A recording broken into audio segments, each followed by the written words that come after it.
Good evening and welcome to Deadliest Catch Recap Season Finale. On your screen is Miss S. Miss S talked a little bit about the season finale of Deadliest Catch and the season finale of the recap. Yes, absolutely. It was a crowd pleaser, I have to say. If you have not seen it, I would say check it out. 2-hour season finale, Deadliest Catch, just on the edge of your seats. It highlighted the 4 or 5 really intense boats that have been competing all season, and definitely a great finish for these captains and their crew, definitely. Yes, and what boat stood out the most that you want to talk about this finale? Well, you know, they did talk about, of course, the Northwestern, which I'll let you talk about that a little later, but the Saga and, you know, the Cape Caution, those are the two that I kind of like following because of just the dynamics of the people, the captain and his son on the Cape Caution, Wild Bill, and his son Zach. You know, the drama going on there between father and son, and also the fishing. So that was pretty neat. And as far as, were they going to catch their quota? Were they going to pull in these pots and finish strong? And, you know, they were fishing for bear dye.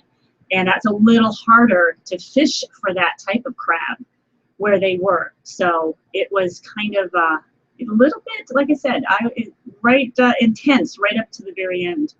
And the stress with the son, is he going to want to take over and be a captain like his dad?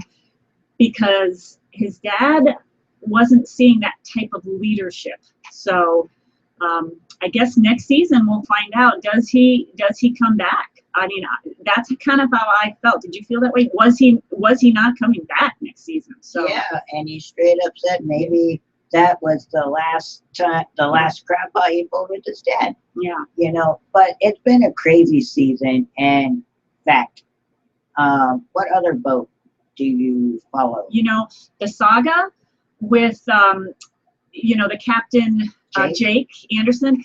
You know, he stresses me out a little bit, but he's got a good heart. He, you know, went out and they needed, you know, 80,000 pounds to meet their quota, and the stress happened when the offload was called in sooner. So that means he had to deliver his crab 2 to 3 days earlier than he expected. So he had to literally do 3 days of fishing in one 24-hour period, and that was stressful. So seeing how he kind of, you know, handled the stress, handled his crew, you know, I like seeing how that unfolds. And I was a little skeptical. I thought, I don't think he's going to make it. I don't think he's going to make it. And if you watched, you did see at the very end, how shy was he? He was a little shy of his quota. So I felt bad for him, but definitely he's one to watch next season to see how does he come back. What do you know about the Cornelia Marie? The Cornelia Marie, that is with Josh. Josh and Casey. Yeah, I like that ship. They seem to me to be very organized. They seem to really have a good strategy. They finished strong. And when the fishing at first didn't go well, I think they pulled their pots, went to a different part, and they did well. And I think the Brenna A did that strategy too, something similar where they just pulled up their pots, went to a different area to try to find some new crab. And you know, that's kind of fun to watch, to think, are they going to do it? Are they going to make it? And they did. So out of the whole entire season, what did you think of Deadliest Catch? You know, I tuned in a little bit later. I kind of watched the first couple of episodes, a little bit here and there, but towards the middle of it, I started to watch it every single week. And again, it draws you in. I give it an A+. I really do. I just thought, especially with the ending with Sig on the Northwestern, I mean, I'm coming back next season. Now, episode 1. Yes, episode 1. Now, because Deadliest Catch has been on for 12 seasons now, have you watched episode 1 or season 1? No. What other seasons have you watched? You know what? I tuned in 7 and 8. I've seen, And again, snippets of seasons here and there, but it's hard for me to tell what season I'm actually watching when they do the reruns. I did see some of the episodes, and you can tell they're early on because those captains look young. Sig looks so young, and it's hard to believe in 12 years you can age that much. I mean, the stress of being out there on the sea, but yeah.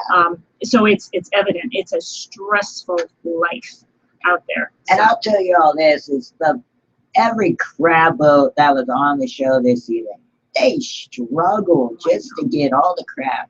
I mean, but at the ending, they really did get the crab. I mean, yeah. But right now we got to talk about the Northwestern. So let me bring myself and Miss S over. Wrong way.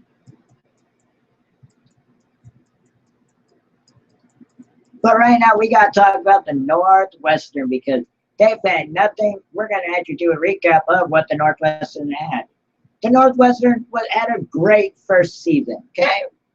But then after their little break, they came back. They were fishing. They were on the money of the fishing. Fishing was great. Then they had a fire, okay? Then they got back. Then they were barely able to make it back to town. Last night, they were trying, no, the week before last night, they were trying to get to town because they didn't want to, because of a big storm, they did not want to waste any time with the big storm because the boat was so battered. So they broke their anchor. But let's speed up to the season finale, and things got a lot worse. Sig and the crew were on their way to town. Sig started having chest pains up in here, and he said it was like a knife in his chest. So one of the crew members said, go lay down, drink some water. And so he went and laid down, and next thing you know, Edgar comes up to the wheelhouse and hits the throttle to the fullest and calls the 911 and says, hey, we got my brother, help me out. My brother. Yeah, chest pains and just not looking well. And that's right there. That's a red flag. There's something seriously wrong with chest pains. So I'm glad that they were able to get him back to Dutch Harbor, I think, where there was paramedics waiting for him. But I think it was an 8-hour plane ride. Was it? They were actually going. Yeah, they were in Dutch Harbor. Right. It was an 8-hour plane ride where they had to fly him to Anchorage, Alaska, because in Dutch Harbor they don't have that type of serious medical. Yeah. And I tell you, and Edgar took the boat back to Seattle because that's where it's based at. For those of you Deadliest Catch fans that don't know where their boat goes, they go to Seattle, Washington. That's like right around the corner from Alaska.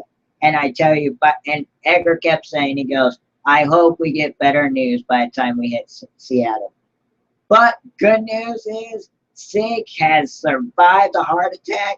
And by the way, the heart attack that he had normally kills people like that. And he was out at the dock when the Northwestern was docking. Miss S, I'm going to slide you on over. Oh, wrong way. We're trying something new today, so anything else you want to add about the Northwestern? You know, again, just I think they had a lot of support. They acted quickly, which is important. And even Sig himself said if he was further out to sea when he had those pains, the ending may be a lot different. So thankful that he was close enough to Dutch Harbor to get help, and that, again, like you said, his brother realized that this is not a normal indigestion or a headache or anything, that it was serious. So again, hopeful that Sig comes back next year, but that's kind of up in the air, you know. But, you know, if he doesn't, I really think Edgar Hansen will be the captain if Sig does not come. Yeah. But we're all fighting and hoping he does come. And don't forget, Mandy Hansen is getting her captain's license, and I've heard through a grapevine that when Sig is not fishing, it's going to be Captain Edgar Hansen and Mandy Hansen taking turns between Opie season and Red King. Wow. Red King. So that's going to be interesting to watch. And I tell you, I still can't believe it's the season finale of Deadliest Catch Recap, and we're not done yet. We got to talk about more boats. What other boats are out? You know, I think they highlighted the Wizard a little bit. And just, again, did they meet their quota? And, you know, end of the line kind of last minute fishing, and stressful as that was, they did meet their quota too. So, you know, just last minute efforts to try to fill your tanks. So successful for the Wizard. And what other boat? I think those are the ones. Did we talk about the Time Brenna A? Bandit, the Brenna A. Yes, the Brenna A. That was his first season. Yes. What's his name again? Sean.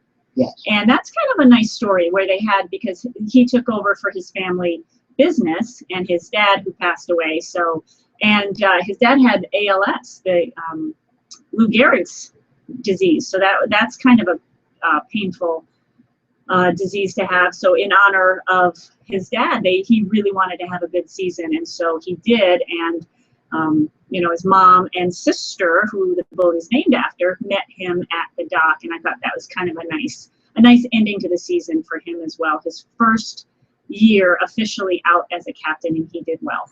Josh Harris did an amazing job as captain, saying, you know, Captain Kaysen, he said, well, we should keep fishing just in case, but you know, Josh said, no, we're going in. And I don't know about you, Miss S, but that gave everybody, including us, a good captain and a good thing. Yeah. And guys, the new season of Deadliest Catch will be on sometime in March or April. And for that information, stay with Tim's Weather Center News for all your Deadliest Catch news. Again, this is brought to you by Tim's Weather Center News. And for more Deadliest Catch recaps, go to Tim's 3Ws. Tim's Weather Center News, Arizona, and you can watch all of Deadliest Catch recaps. And I want to thank you all for joining us. I want to thank Miss S for being here all season for your Deadliest Catch recap. Final words. Oh, just stay tuned again to Tim's Weather Center News for any updates. As we hear about them, about Deadliest Catch, we'll make sure to keep you informed. And check us out on Tim's Weather Center News this Sunday at 2:30. But for now, stay safe out there. And if you ever have chest pains, go to a doctor. That's the one thing we all learned from Deadliest Catch Season 12. And Deadliest Catch Season 13 is just around the corner. Stay tuned. And good night. Good night.